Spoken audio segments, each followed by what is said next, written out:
దగ్గర ఉంటూనే ఉన్నాను నేను. కానీ మెయిన్గా సినిమా అనేది మెయిన్ అమ్మ సినిమా.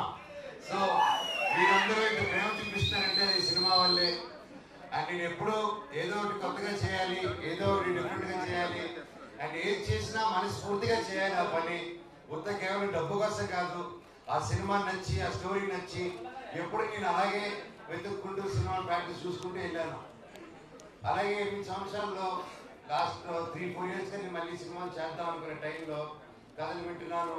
సరే ఇది చేద్దాం అది చేద్దాం అంటే ఏదో కుదరకపోవడం, నాకు నచ్చితే అదేదో జరగకపోవడం. సరే ఏదైనా అన్ని సెటప్తో వచ్చింది, నాకైతే నచ్చకపోవడం. సో నిరాశపడ్డాను, వేచి చూశాను. ఓపిక అంటే ఏంటో తెలుసుకున్నాను. దాని విలువేంటో నాకు తెలిసింది. తర్వాత నా జీవితంలోకి ఇదిగో కార్తీక్ ఘట్టమనేని గారు వచ్చారు. ముఖ్యంగా తేజ సత్యానికి థ్యాంక్ యూ చెప్పాలి.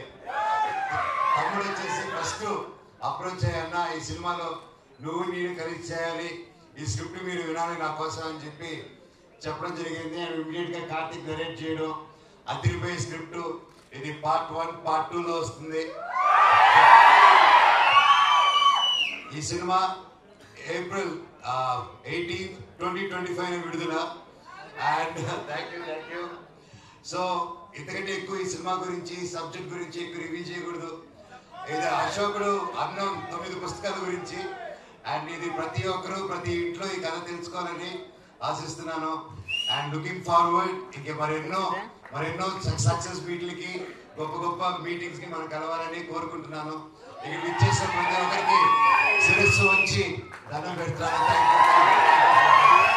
అలాగే నా మిత్రుడు Tarak,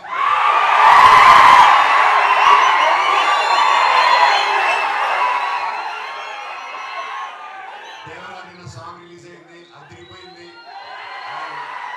wish you very happy birthday. ఎక్కడున్నా చల్లగా హ్యాపీగా ఉండు బాబాయ్. All the